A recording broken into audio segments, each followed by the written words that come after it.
A Faria Lima está contra o governo? O que está na cabeça dos principais gestores de fundos de investimento do país?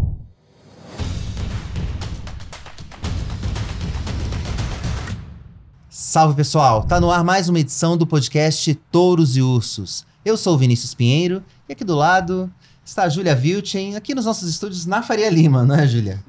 Olá, Vini, olá a todos os que estão nos ouvindo, nos assistindo em mais uma semana.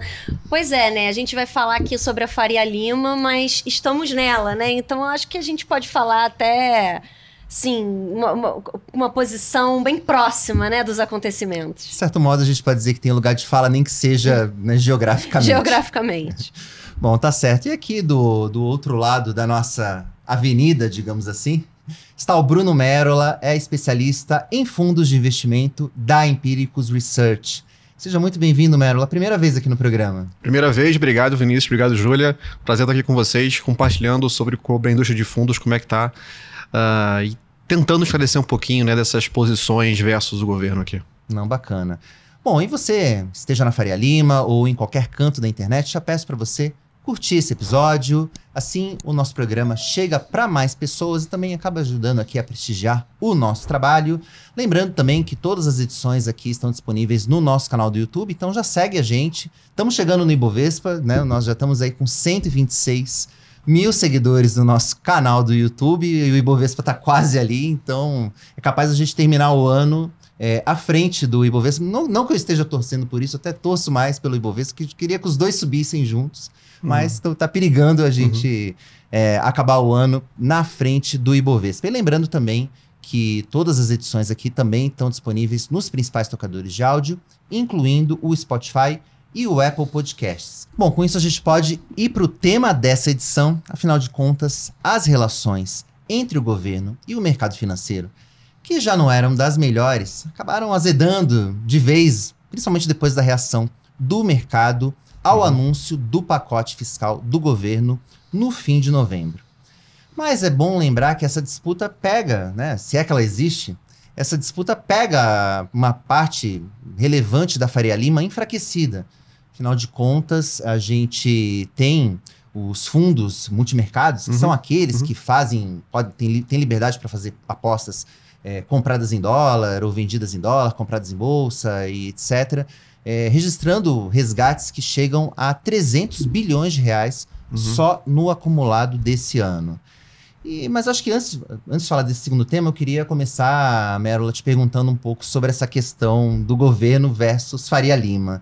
E eu acho que a melhor maneira da gente responder, né? Primeiro eu queria te perguntar se, na tua visão e pelas conversas que você tem com os principais gestores do mercado, se realmente o pessoal está de marcação com o governo, minha primeira pergunta. Mas eu acho que assim, mais do que dizer que qualitativamente é legal a gente saber assim, em termos de posição, né? Que eu acho que uma coisa é você dizer que se você gosta ou não do Lula. Outra coisa é saber como é que você está posicionado. Então eu queria saber as duas coisas de você, assim. O que os gestores, de uma maneira geral, falam assim, em relação ao governo e como é que eles estão posicionados? Claro, a gente tem uma visão muito racional que o mercado adota sobre expectativas e ativos de risco e posicionamento, né? Eu acho que novembro foi um mês muito difícil, mas foi um mês com dois eventos muito importantes, um global e um Brasil. E aí eu vou falar do global aqui só para entrar nesse tema com mais profundidade, explicar um pouco também a dinâmica de posições aqui. Mas a gente teve a eleição do Trump no início do mês, e aquela eleição do Trump, ela foi uma eleição em que, de fato, a vitória ela veio com uma convicção maior do que os gestores tinham. E aí isso aumenta a convicção em ativos internacionais, como o dólar, que é uma das posições hoje mais fortes dos multimercados aqui no Brasil. E aí depois, na última semana do mês, de fato, o anúncio do pacote fiscal com um timing talvez não muito adequado para você também anunciar algumas outras medidas ali, que vão no sentido oposto daquele pacote.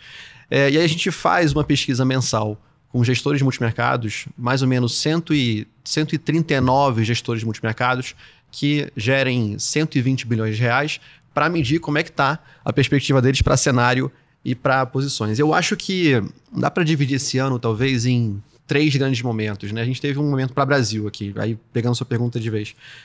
De janeiro até março, abril, muito otimismo com o Brasil.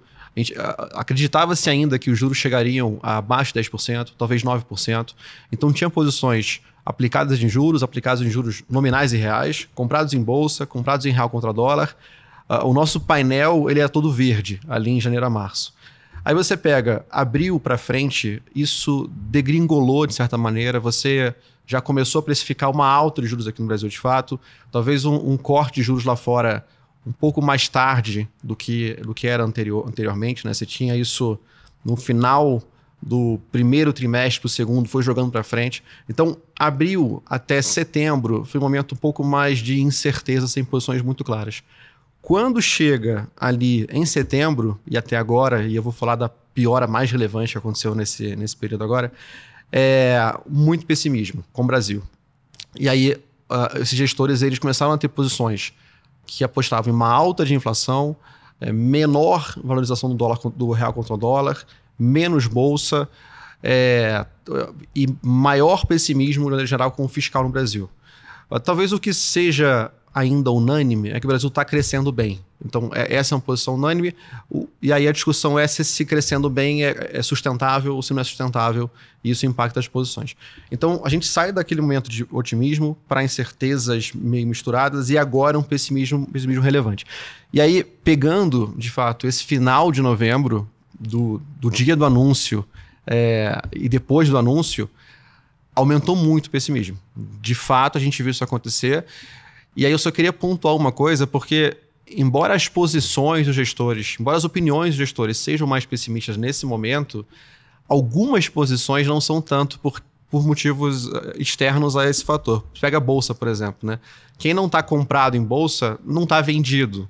Costuma estar mais neutro, porque o valuation tão barato historicamente e a posição leve técnica dos fundos institucionais está tão baixa que os gestores não têm algum receio de estar vendidos em bolsa aqui no Brasil. Crédito também tem uma dinâmica um pouco mais estável ali, e juro real também, como um hedge para a inflação.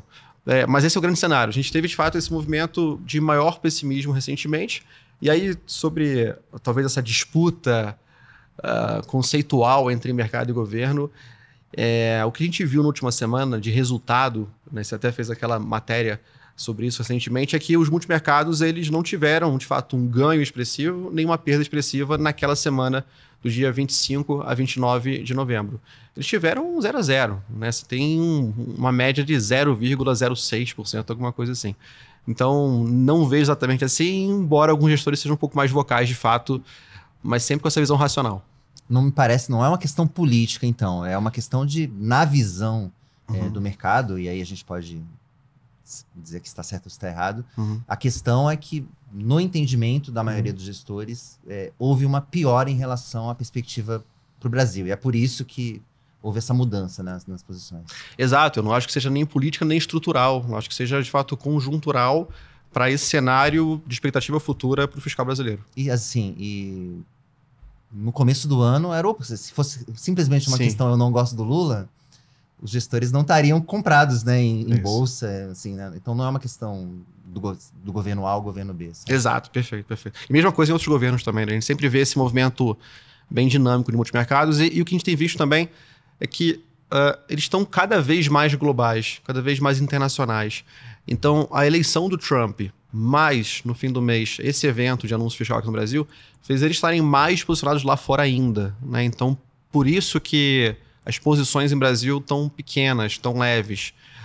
Talvez a grande unanimidade hoje seja dólar forte versus outras moedas no mundo. E essa é a posição que o gestor tem perseguido mais. Existe a percepção geral, né, de que, já que o ajuste fiscal não vai vir do jeito que, né, que era imaginado, que seria necessário, esse ajuste vai ter que vir pelo lado da política monetária, né? E a gente viu nessa última semana, o Banco Central elevando a Selic em 1 ponto percentual, né? Que era...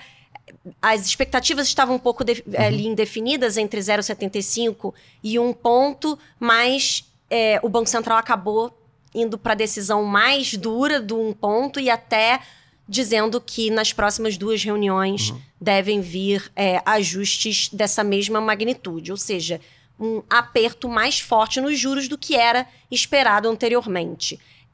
Essa postura do Banco Central, ela tende a acalmar, né, os gestores de fundos, tende a acalmar o mercado, ou ainda não seria o suficiente? Qual que é a sua visão? Ela vai ser boa para os ativos e para os fundos, essa postura mais hawkish do Banco Central, ou não, é o mal necessário, vamos dizer assim? Eu acredito que é o mal necessário e que acalma os mercados, de certa maneira. Porque a gente teve, na verdade, uma percepção neutra para positiva sobre isso, porque se viesse abaixo dos 100 bips, talvez fosse a percepção um pouco mais negativa do resultado dos 100 bips de fato. E aí a parte positiva foi esse forward guidance de mais 200 bips até fevereiro, né, com juros chegando a 14,25 ali em fevereiro. Então isso talvez o mercado não esperava. O que a gente tem visto é uma revisão relevante de expectativas de juros para frente e de inflação também para frente. Então, várias casas citando 14,5%, 15% de juros terminal, com uma inflação no ano que vem de 5,5%, 6%, e talvez esse 14,5%, 15% sendo insuficiente. Mas eu acho que essa é a grande discussão. É o quanto que a política monetária vai conseguir, de fato, agir sozinha contra a política fiscal. E essa posição aqui nessa semana de 100 bips e do forward guidance, na minha visão, também é uma compra de credibilidade do governo nessa mudança de Banco Central. É como se, de fato, olha, a gente estivesse falando, você não tem que se preocupar tanto aqui porque está alinhado o que tem que acontecer isso aqui. Então, acho que acalma. Eu acho que é o mal necessário, a dúvida é se é o mal suficiente, mas acalma. Agora, você acredita então que o Banco Central então compra um pouquinho de tempo, digamos assim, para que enfim, o foco fique um pouco mais concentrado agora na política fiscal? Porque havia esse receio também de que com a passagem de bastão do Campos Neto para o Galípolo tivesse algum tipo também de ruptura ali na postura do Banco Central. De certa maneira, essa decisão tira um pouco, pelo menos, isso do radar no curto prazo? Eu acho que sim. Eu acho que esse risco que o mercado precificava na mudança de Banco Central para o Galípolo, ele foi muito mais forte lá no início do ano do que desde setembro, talvez, quando isso ficou um pouco mais claro, né? O Galípolo foi se mostrando mais alinhado com, de fato, a direção do que o Banco Central atual tem tomado. Então, o mercado está muito pouco preocupado com isso hoje. Isso já foi um tema relevante, acho que é um risco menor. Tá certo. Bom, essa não é a única crise que os gestores de fundos estão enfrentando. Além da questão conjuntural de Brasil, que não está ajudando, os gestores têm que conviver ali também com, muitos deles, com uma crise interna. Enfim, como eu coloquei no começo do programa, os fundos, principalmente os multimercados e os fundos de ações, eles vêm sofrendo muito com resgates. Enfim, nesse ano é uma continuidade, mas movimentos que a gente viu também em anos anteriores. E a dúvida é assim, o que tem provocado isso, assim, na tua visão, né? O que está levando? Porque a gente viveu uma fase de bastante euforia com os fundos ali até 2021, muitos executivos aqui da Faria Lima saindo de banco para abrir as suas asset managements. E, enfim, a gente está vendo uma reversão desse movimento, né? Qual que é o teu diagnóstico, assim? Eu acho que é o clichê da tempestade perfeita de fato, o que está acontecendo com muitos mercados, né? Você tem talvez uns 2 ou 3 movimentos grandes que expliquem isso aqui. De dezembro do ano passado até fevereiro desse ano, você teve mudanças regulatórias que impactaram multimercados, principalmente em 2 frentes.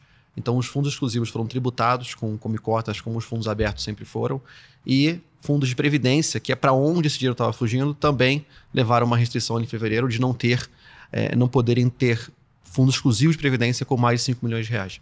Então, esse movimento tirou muito dinheiro da indústria de multimercados. Os alocadores institucionais, os fundos exclusivos, os private banks, sempre valorizaram muito o papel de multimercados como uma caixinha de alocação importante nesses portfólios. Então, isso sempre foi uma alocação grande. Você pega fundo exclusivo, sempre foi 20%, 30%, 40%, até 100% para vários fundos ali. Então, esse desmonte que aconteceu no primeiro semestre foi muito relevante para a indústria e aconteceu nesse período de desempenho muito ruim. Então, na minha visão, o que acontece? Né? Você desmonta o multimercado e vai colocar diretamente na carteira do cliente ou na carteira administrada do cliente, e nesse momento o cliente olha e fala assim, opa, peraí, multimercado eu não quero desse mesmo tamanho que estava antes, porque o desempenho recente não está muito bom. E porque ele é tributado, agora diferente de como era antes, né? A estrutura que eu tinha ela não era tributada, e porque tem muitos outros isentos aqui que estão me chamando a atenção com esses juros muito altos. Então, o desempenho recente de setembro de 22 até agora, né? Porque esse ano também não está muito bom, impactou isso com esse regulatório, e também tem um terceiro movimento, e aí talvez ele seja menos falado, que é vários gestores, pensando nos clientes, começaram a montar estruturas que sejam ou alavancadas em relação ao teu fundo original ou de previdência para também ter um benefício tributário ali. E quando você faz essa versão mais alavancada desses fundos... Mais alavancada, mais arriscada. Exatamente. Um nível de 1,5 vezes, de 2,5 vezes aquele risco, aquele potencial de retorno também do fundo original. Quando você faz isso, você de fato está tirando dinheiro da indústria, porque você tem um supermercado que vende, por exemplo, 100 unidades de um amaciante, no ano seguinte ele vende 80 unidades, só que esse amaciante é mais concentrado do que o anterior, 2 vezes mais concentrado, então você tem um volume decaindo aqui, mas na verdade, um fator de risco talvez equivalente. Então, e essas mudanças aqui, elas são estruturais, né? Você tem essa questão do fundo exclusivo que não volta mais, e você tem essa indústria indo para mais alavancado, e eu acho que faz sentido. A gente sempre teve uma indústria aqui no Brasil que ela foi muito de baixo risco, historicamente. Então, isso aqui justifica boa parte desse volume caindo.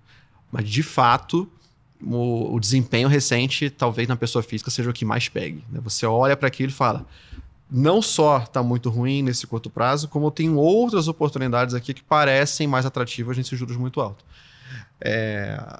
Então a indústria realmente é a que mais está sofrendo, né? Durante algum tempo a de ações foi a que mais teve resgate, só que ações ela acaba tendo um piso que é o valuation. As pessoas olham para o preço histórico e falam, caramba, está muito barato. Como o multimercado não tem esse piso de valuation, o investidor continua saindo. Eu sou um pouco cético em relação a essa volta. Eu acho que ela só vai acontecer quando, de fato, eles tiverem um período longo muito bom novamente. De certa forma, os gestores de fundos de ações, na minha visão, e me corrija se eu estiver errado, eles têm um álibi, digamos assim, para uma performance ruim, porque são fundos de ações, então ele tá muito... Se a bolsa vai mal, não tem como, né? Agora o multimercado, digamos, ele não tem essa desculpa, porque ele pode, se ele entender que a bolsa não é um bom ativo, ele pode ficar fora ou até mesmo operar vendido. Eu concordo 100%. Eu acho que existe esse álibi, de fato, e eu acho também que tem um pouco a ver com o entendimento, a compreensão do que é um multimercado dentro do seu portfólio, né? Eu sempre falo que o investidor médio, ele acaba colocando o multimercado numa linha entre renda fixa e ações. Então ele está com renda fixa aqui, ele pensa, quero tomar um pouquinho mais de risco, vou pegar o multimercado, vou conhecer como funciona, vou pegar talvez um de baixa volatilidade, um de baixo risco, ou então ele olha para ações e fala, vou reduzir um pouquinho de risco, vem para cá.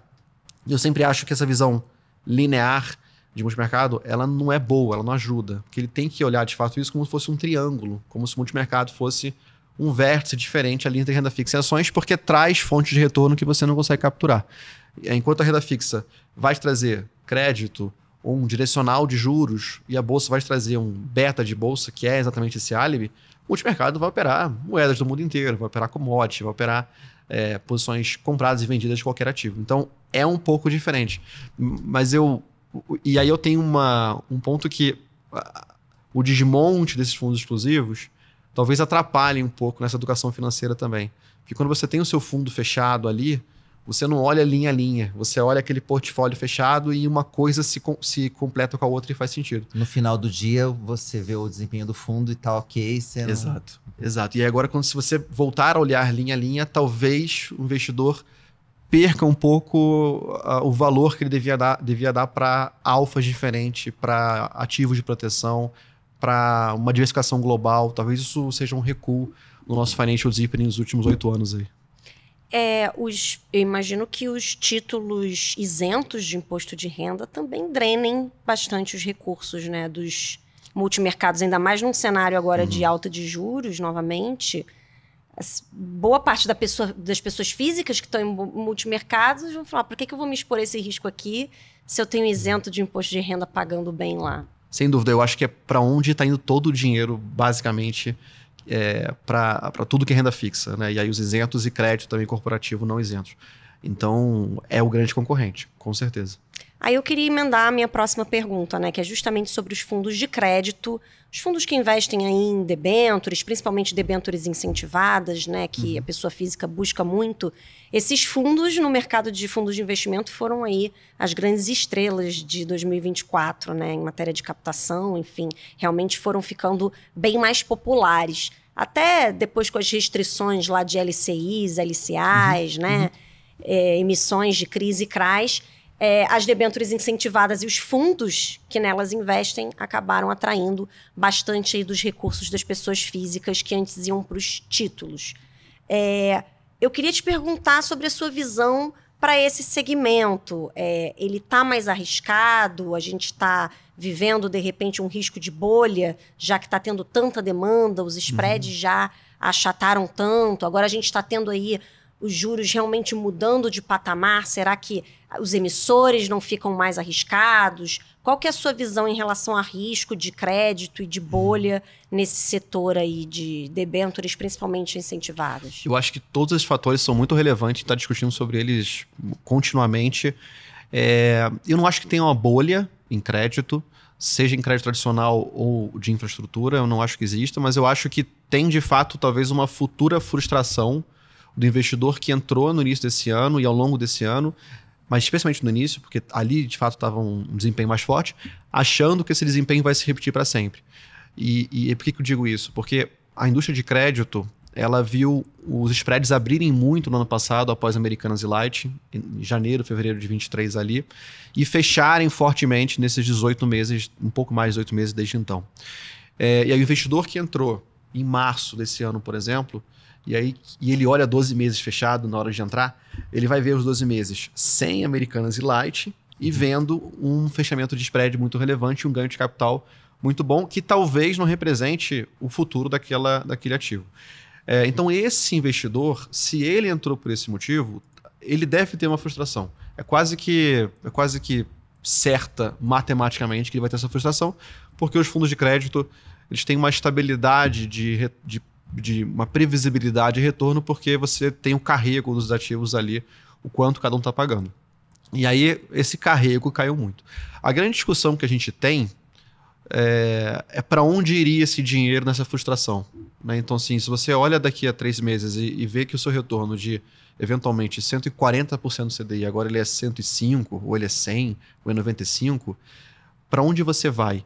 E a gente já mudou de opinião várias vezes em relação a isso. Eu acho que a nossa visão hoje é de que ele não sai. É de que ele vai se frustrar, mas ele também está muito frustrado com as outras classes e você não tem muitas outras oportunidades para você, de fato, ganhar o que você ganha ali. Então ele vai ficar. Ele tem uma gordura, ele vai ter 12, 18 meses de um retorno que ele viu positivo e ele vai continuar ali. Por isso que eu tenho essa opinião de que o multimercado tem que ganhar por um longo tempo até que volte. Então, essa é a grande discussão que a gente tem hoje. Mas o investidor não pode, com a Selic a 14,25, que é só uma questão de tempo para ela chegar lá, o investidor não pode chegar e falar assim, para ficar aqui com essa volatilidade, deixa eu ficar ali no Tesouro Selic mesmo? Ou, sei lá, pegar um CDB de um bancão? Eu acho que sim, e aí eu tenho 2 pontos aqui. O primeiro, e isso foi um gestor recente que comentou com a gente, que é o seguinte: no início do ano, você tinha uns juros no Brasil que chegaria a 10%, 9,5%, 9%, e um spread de crédito que estava ali cerca de CDI mais 2%, mais ou menos isso, tá? Agora você tem um spread que fechou para CDI mais 1,6, 1,7%, só que o juros final já está sendo precificado a 14%. Quer dizer, agora mais do que isso, né? 14,5% talvez. Então, o investidor ele não olha tanto assim, na minha visão, o spread, né? Ele não olha o diferencial em relação ao CDI. Ele está olhando assim, olha, eu estou ganhando todo mês um pouco, eu estou ganhando todo mês mais do que aqueles 1% clássicos, tradicionais ali todos os meses, e isso está acontecendo. Então, talvez isso deixe ele acomodado ali e não sair dessa classe. E o segundo ponto é que ele também não olha tanto risco. Os fundos de crédito não têm muita volatilidade, né? Você tem uma coisa muito constante. E aí a Júlia perguntou, e complementando nessa pergunta aqui de risco, o risco de crédito, né? Com juros mais altos, o que acontece? Aí talvez seja o contraponto disso aqui. Os spreads estão fechando, de fato, então você está precificando um menor risco para frente, só que o juro está subindo. Então você está precificando um risco maior de inadimplência. essa disputa é uma disputa relevante e isso torna a gente só um pouco mais seletivos nos gestores que a gente está recomendando lá. Então, eu tenho reduzido, sim, a parcela de crédito high grade, porque eu acho que, de fato, o spread reduziu muito. E na parcela de crédito high yield estruturado, a gente está sendo um pouco mais exigente em quem que a gente recomenda, justamente para não pegar riscos de eventos específicos.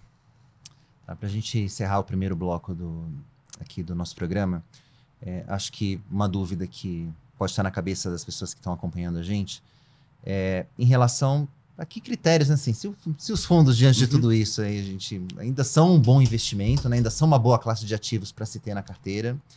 E, obviamente, você tem uma série na Empíricos que só para recomendação de fundos e tudo mais, enfim, tem toda uma ciência por trás disso, e a gente poderia ficar aqui muito tempo discutindo como, né, quais são os critérios que o investidor deveria ter na hora de escolher um gestor. Mas daria para a gente dar uma palhinha, assim, do ou pelo menos assim, ó, o que você não deve fazer, assim, na hora de escolher um fundo de investimento, que eu acho que o processo de seleção deve ter muitas etapas, mas assim, o que já coloca ali uma bola preta, assim, o que já seria um sinal vermelho para você e que o investidor que está acompanhando a gente deveria ter também?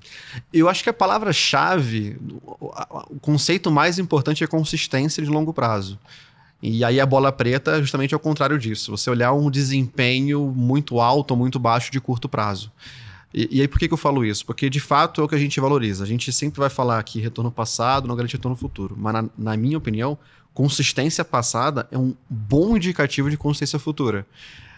Então um retorno que ao longo de 10, 15 anos ele se mostrou em janelas móveis, em diferentes cenários ali de CDI mais 3, mais 4%, eu tenho uma boa previsibilidade de que aquele gestor deve continuar fazendo isso se a equipe não mudou, se o processo não mudou, esse tipo de coisa.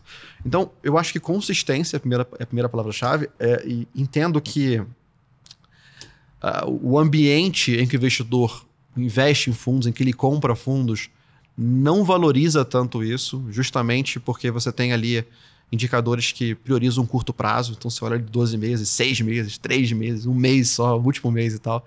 Então, fala um prazo aí, vai. Qual o prazo que o investidor deveria... Óbvio que isso não é um critério definitivo, mas o que seria um prazo para determinar um bom indicador de consistência? Pelo menos 2 a 3 anos, mas nunca olhando uma janela só.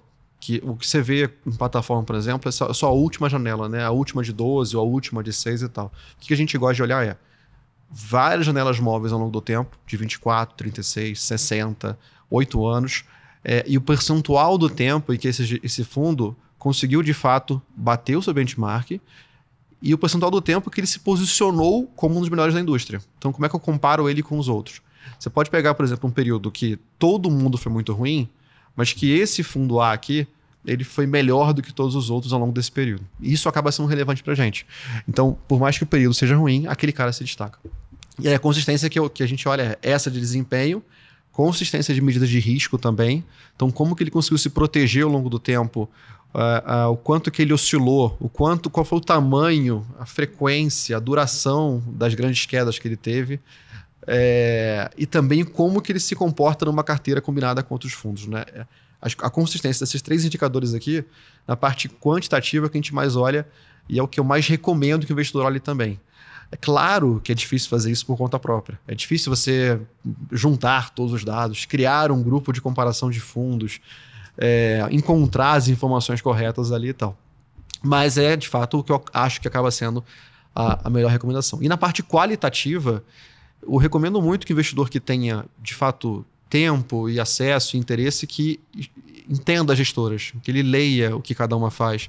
Porque a pior coisa que pode acontecer é você investir por um retorno muito alto e que você não sabe o que aquilo faz e que o estilo de gestão ao longo do tempo muda e você ficou para trás porque as pessoas não estão mais lá, o processo mudou, tudo mudou. E aí, como é que o investidor pode fazer isso por conta própria? Eu acho que, de fato, conhecendo o site, assistindo podcasts, lendo as cartas dos gestores, entendendo exatamente o estilo de cada, assinando casas de análise, acompanhando também o trabalho que a gente faz em fundos e outros lugares fazem em fundos também, para entender como que você posiciona cada uma dessas coisas. Então, eu não sei se é uma ciência, eu acho que é uma mistura muito sutil de ciência com... Se eu falar arte é muito arrogante, mas com uma subjetividade aqui.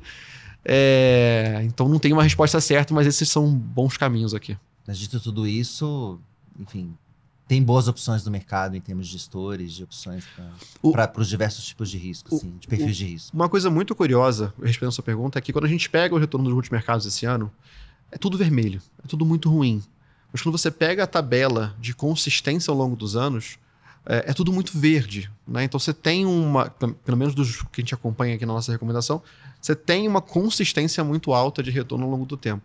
E é isso que acaba justificando o nosso posicionamento de manter aquela posição, de manter aquela recomendação. A gente olha para uma casa e pensa assim, caramba, vamos lá, a equipe é a mesma, tá junto há muito tempo, eles se conhecem, eles já sabem os defeitos um do outro aqui, o processo é o mesmo, aconteceu alguma coisa no modelo de risco da gestora, aconteceu alguma coisa relacionada à reputação da gestora. Se nada disso aconteceu, se foi só um desempenho de alguns erros versus um histórico de vários anos de muitos acertos, cara, eu vou ficar. Então a gente consegue manter e defender essa posição.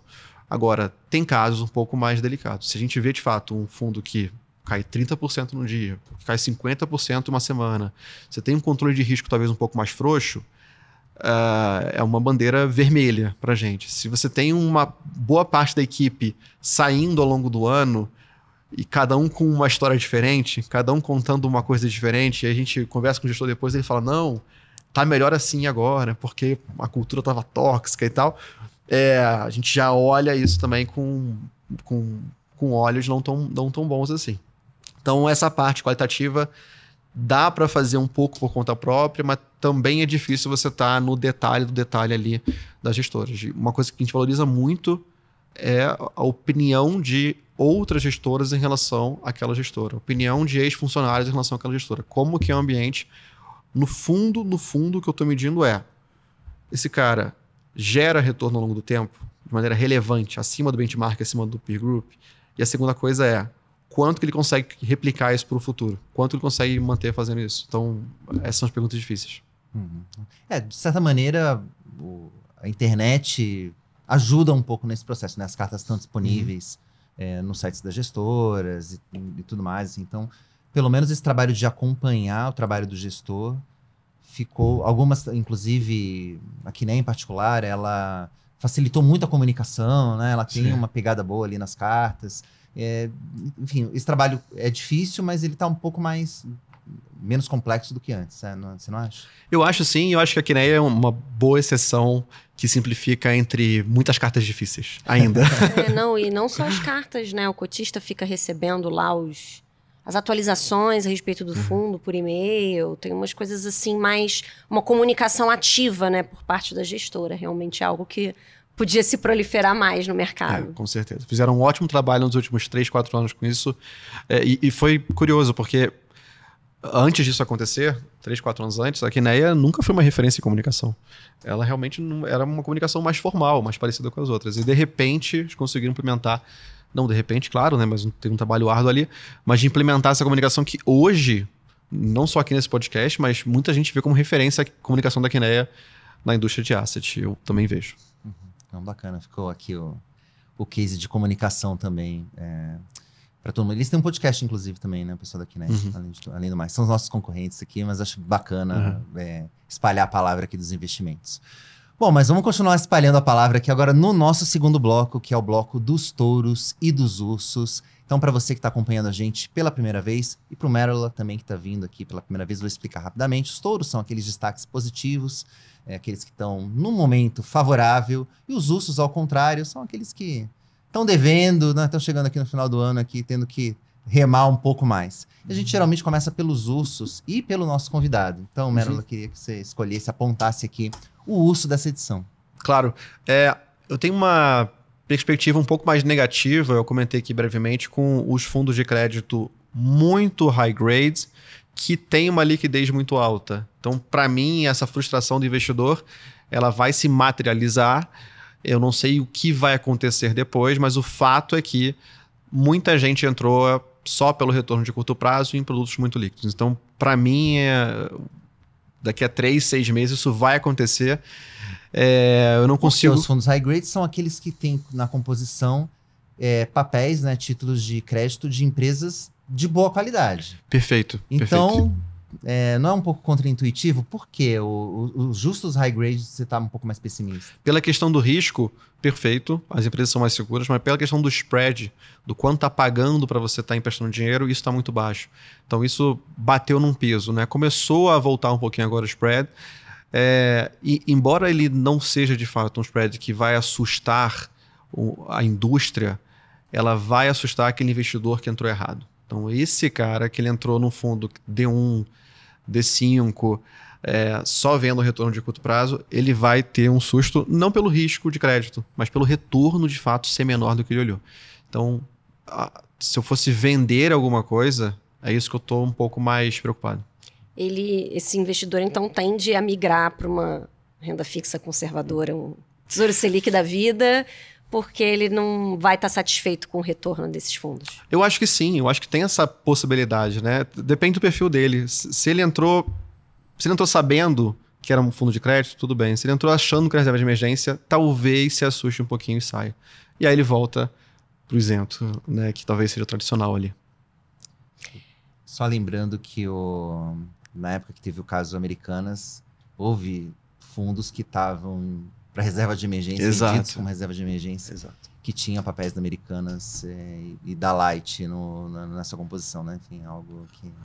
Ali acho que era um pouco mais grave a situação de você ter esse tipo de coisa nos fundos de reserva de emergência. A gente sempre foi muito vocal aqui nesses últimos anos em relação a não ter qualquer fundo de crédito em reserva de emergência ou não ter qualquer ativo de crédito em reserva de emergência. Então, isso te mitiga desses eventos difíceis.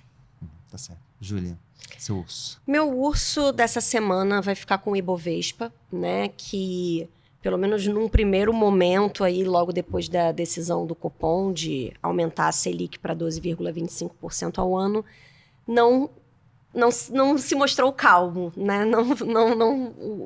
As ações que compõem o Ibovespa mostraram que, pelo menos nesse sentido aí, o mercado não se acalmou. A gente teve aí uma elevação de 1 ponto percentual, como a gente já falou aqui no programa, uma indicação de que 2 novas elevações de 1 ponto percentual devem vir por aí, né? Então, levando a Selic aí para mais de 14% ao ano.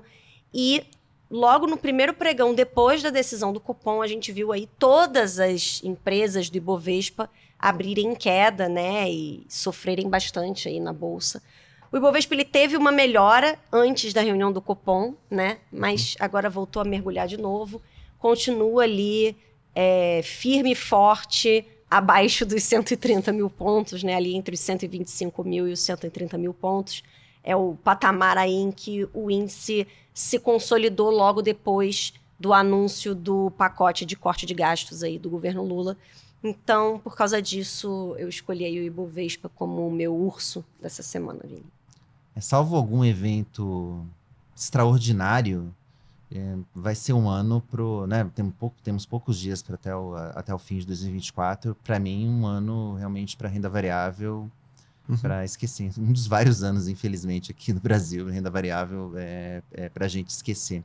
E por falar em renda variável, o meu urso também é renda variável. Ele vai para os fundos imobiliários, que também são um dos perdedores com a alta da taxa básica de juros. O mercado imobiliário, de uma maneira geral, é um dos que mais sofre com juros altos. O crédito fica mais caro, as pessoas compram menos. Imóveis é um ativo de alto valor que depende muito de crédito.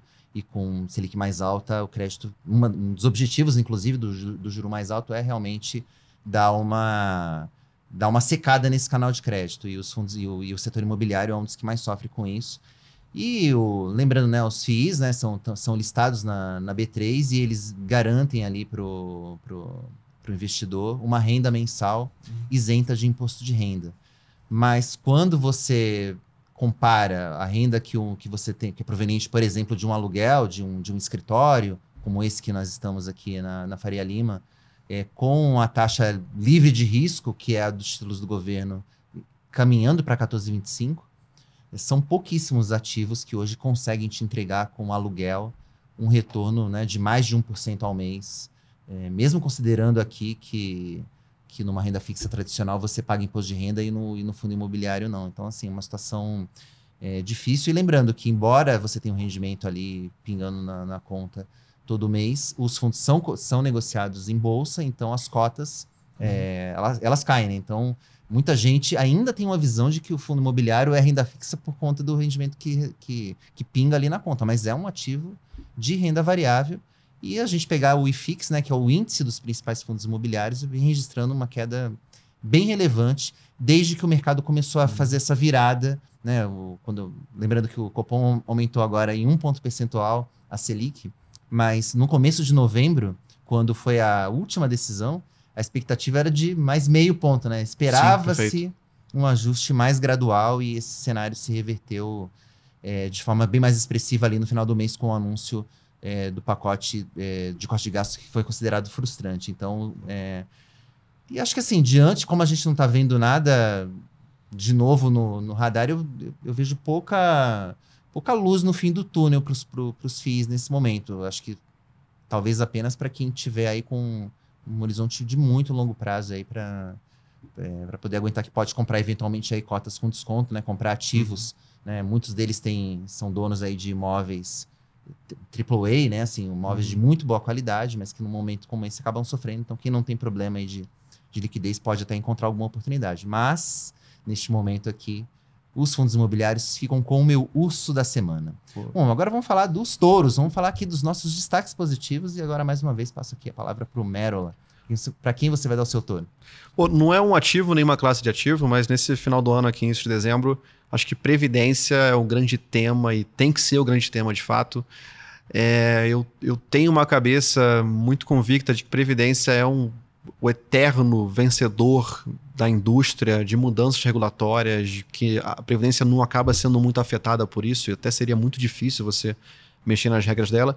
E o que eu estou querendo dizer com isso? Tem muito benefício tributário ali. Tem, de fato, uma composição de não ter come-cotas em fundos de previdência, de você conseguir ter uma tributação regressiva de até 10% de imposto de renda, e você abater o investimento em PGBL da sua renda tributável e só pagar daqui a 15, 20 anos, essa composição aqui cria um retorno líquido para o investidor muito bom e que o investidor muitas vezes não faz a comparação com outros ativos, né? A gente tem uma conta que quando você pega um fundo tradicional e esse mesmo fundo da Previdência, igualzinho 1 para 1, depois de 10 anos, antes disso quase chega lá onde eu vou falar, mas depois de 10 anos, você tem uma diferença de 2% ao ano de retorno líquido na ponta.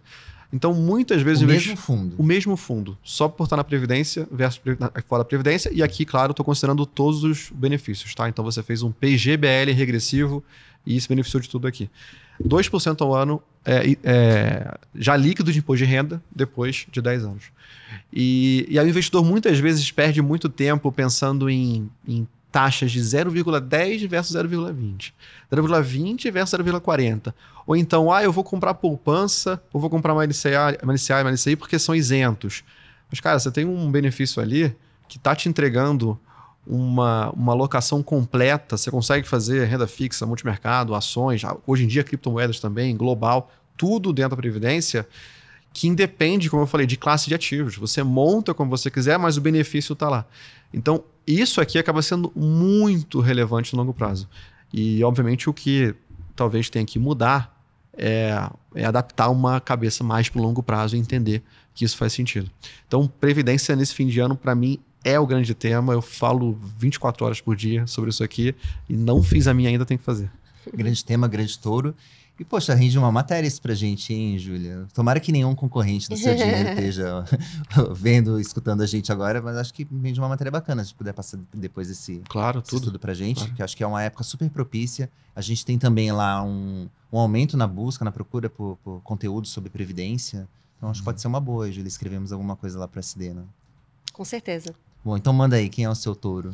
Meu touro, bom, acho que não poderia ser outro, né? Eu escolhi o CDI, né? Enfim, juros, né? A taxa de juros aí com essa alta da Selic, essas novas altas aí tão fortes contratadas, e os investimentos indexados ao CDI, né?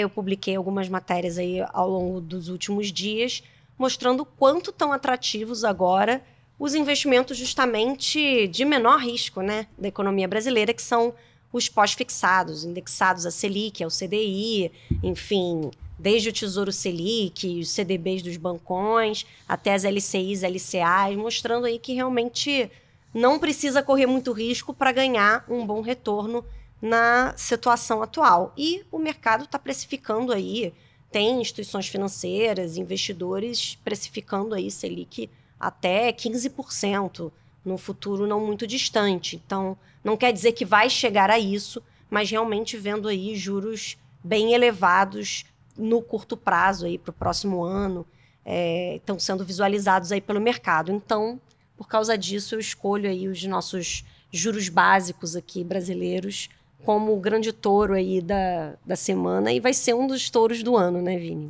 Se o Warren Buffett fosse brasileiro, ele cunharia a frase nunca aposte contra o CDI. Eu diria. Também acho. Provavelmente.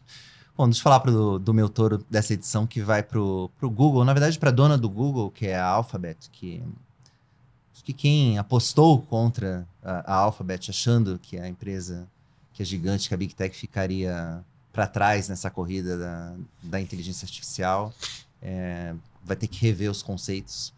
E não só na questão da inteligência artificial, a Alphabet fez 2 anúncios essa semana bem relevantes. O primeiro é o novo chip quântico, né, o Willow, que eu vou até ler aqui, porque, né, ele pode resolver problemas, né, em 5 minutos.